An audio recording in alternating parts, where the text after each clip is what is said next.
কড়াইতে প্রথমে তেলটা দিলাম, পেঁয়াজটা ভেজে নেব,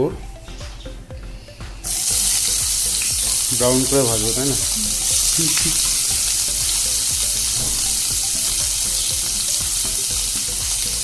আঁচটা একটু কমিয়ে দেবো, মিডিয়াম আঁচে করবো, নাহলে পেঁয়াজ পুড়ে কালো হয়ে যাবে।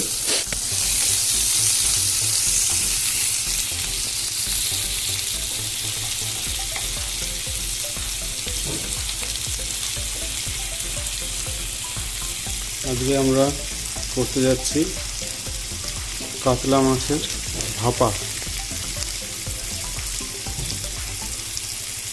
রান্না পরিবেশনা করছে আমার মিসেস শ্রীমতী পম্পা মণ্ডল।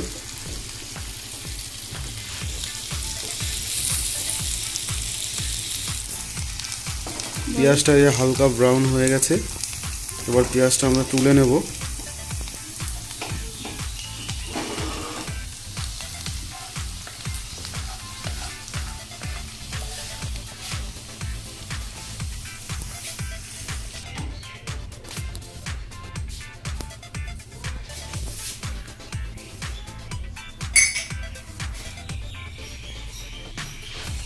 আমরা মাছটাকে এবার ম্যারিনেট করে রেখে দেবো 15 মিনিট মতো।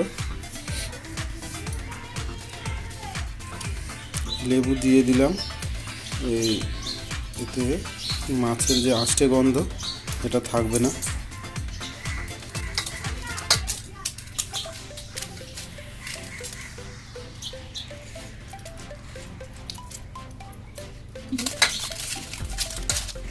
লেবুর রস মাখানো হয়ে গেল, এবার 15 মিনিট রেখে দেবো।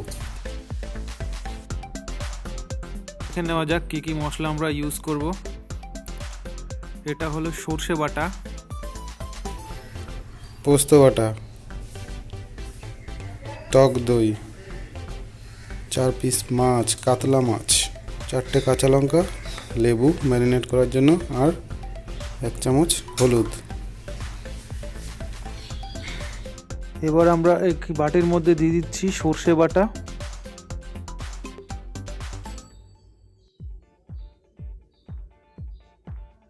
আর এখন দিচ্ছি পোস্ত বাটা,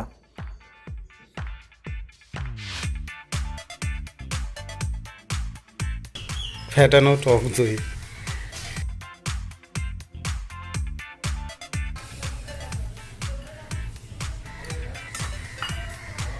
এখন নিয়ে নিচ্ছি হলুদের গুঁড়ো। বাহ, এই তো সাহস এসে গেছে। সর্ষের তেল,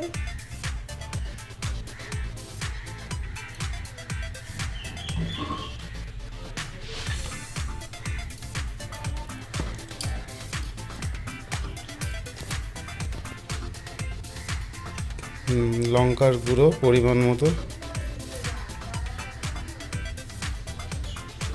তারপরে জিরার গুঁড়ো, তারপরে ধনের গুঁড়ো। একসাথে এটাকে কি করবো, মিক্সিং করে নেব। মশলার বাটি ধুয়ে অল্প জল দেবো।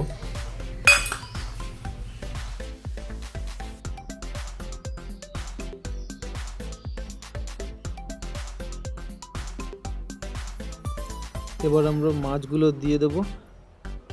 মাছগুলো দেওয়ার পরে এটাকে আমরা উল্টে পাল্টে ভালো করে মশলাটা মেখে নেব, যাতে মাছের গায়ে সব জায়গায় মশলাটা লেগে যায়। এবার আমরা 6টা কাঁচা লঙ্কা দিয়ে দিচ্ছি। এবার দিয়ে দিচ্ছি পরিমাণ মতো লবণ। এবার এটাকে ঢেকে দেবো।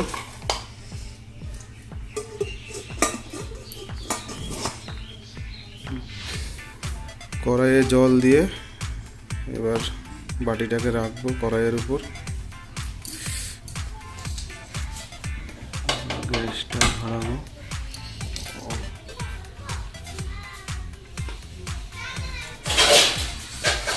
এবার আমরা এটাকে 20 মিনিট ধরে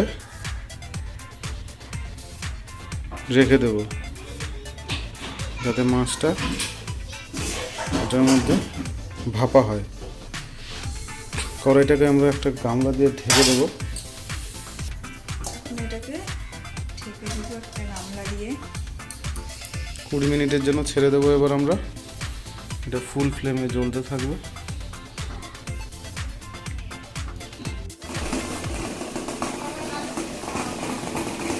আমাদের ভাপা হয়ে গেছে। এখন আমরা গ্যাসটা বন্ধ করে দেবো।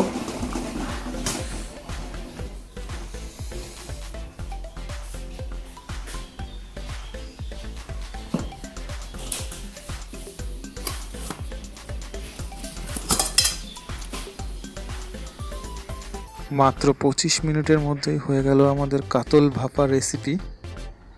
খেতে খুবই সুন্দর, অনেক সুস্বাদু। একবার ট্রাই করেই দেখতে পারেন। তো সময় পেলে আপনারাও ছুটির দিনে করে ফেলতে পারেন এই সুস্বাদু রেসিপিটি।